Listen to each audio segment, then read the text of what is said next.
Right. So we're at the LTUC conference today. What's the reason for being? What's the reason for the gathering today? Well, first of all, to say that it's a number of union and community organisations have come together.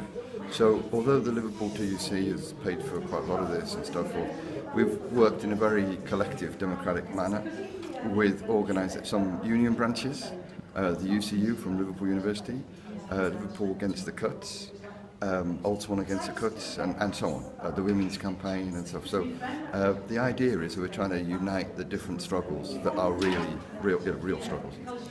So the conference is called Mersey Unite Against Cuts and Austerity. So it's a kind of active name. We know we're not united at the moment, because they're getting away with a lot of cuts and a lot of austerity, but nevertheless, we think that's our aim. But an important point which we're all agreed with, no matter where we're coming from, is that we are against the Tory austerity. We think that's the whole response to their own crisis, but we are against the local implementation of austerity, which are council cuts. But not only that, the drive to get rid of guards on trains, the attacks in local services, the cuts of the fire engines and firefighters. So in many ways, and more than what I've just mentioned, is the necessity for the union organisations, union members and community people to come together. Take any university. You know, if there's a strike of the staff, we should be working very closely with students. If the students are organising a demonstration over something, then the union should be working with them very closely. So that's the kind of feel that we're trying to get today. Now, another point we all agreed in is that we don't just want a conference. We want action. We want mobilisation. So we thought we'd call for a protest outside Liverpool City Council, Labour controlled, that was agreeing on Wednesday, to make £90 million worth of cuts. And to be honest, we didn't know how many people we would get. The last time we did it, we got maybe 15 people, just a few weeks ago. This time we got 150, or maybe more. But it was a very vocal, very passionate protest against these cuts, and we think there is an alternative. That these councils should call for mobilisations against the Tory government, and they're not doing that. They've got reserves which they could use, that they're an institution which could borrow money and so on. So there are many different ways in which they could avoid making the cuts, but they're taking the easy road, if you like. But even then, I think they know what happened in 2014. We organised a campaign to stop the libraries closing, and they said for a year that over and over again there was nothing we could do, they were going to close, there was nothing we could do. But then suddenly they saw we had a petition of 20,000 people, demonstrations and meetings taking place, and they became scared. And then I think it was the 10th of November 2014, they suddenly announced, oh, we found £1.6 million. So it is possible to fight, and it's possible to win, and that's what this conference is all about.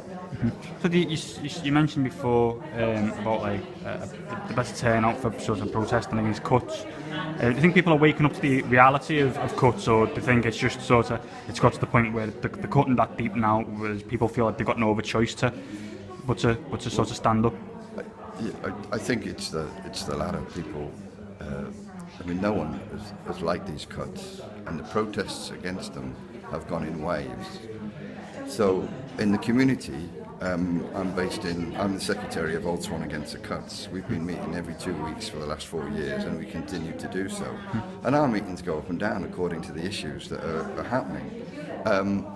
But I think people are beginning to realise, and one of the things I mentioned today is that the Institute of Fiscal Studies has said that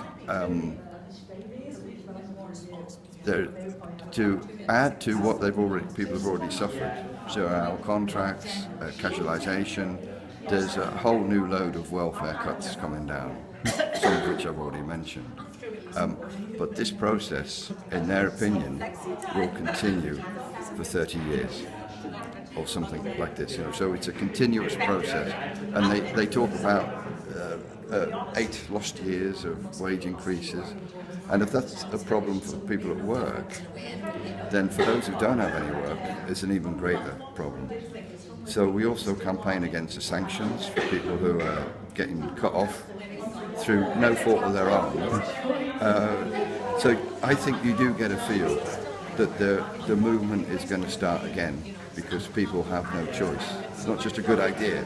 It's like, any family knows now, I think, that the future of their children is going to be worse than it was for their life experiences. And that's a terrible thing for a family. They do everything they can for their kids and then suddenly realise, well, I had a full-time job, but they will have just casual jobs. Like you see in the hospitality, where so many students work in Liverpool. Nearly everyone is 0-hour contracts. It's all right for a little while, supposedly it is, but you can't live on that. If casualisation is your future, you can't get a mortgage. You can't, you can't plan for your future. So these are the kind of problems I think people are really beginning to feel. You think like people sort of waking up to sort of go out and sort of protest against them? Do you think people, by the time the next election comes around, do you think people are actually going to sort of wake up on a national level as well, or? Yeah, I say that and give an example of the National Health Service demonstration in London, which the organisers said was 250,000. I was on it, and it certainly was very, very big. And I think that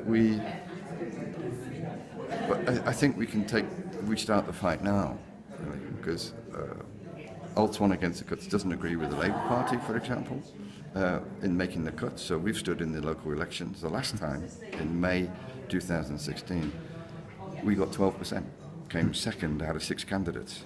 So it shows people that there's support out there. And of course, each year, because of austerity, you expect that kind of support to grow. What's going to happen over the next 3 years is, in a certain sense, anyone's guess. I don't think capitalism has got out of its crisis from 2008. I think there are still many, many problems.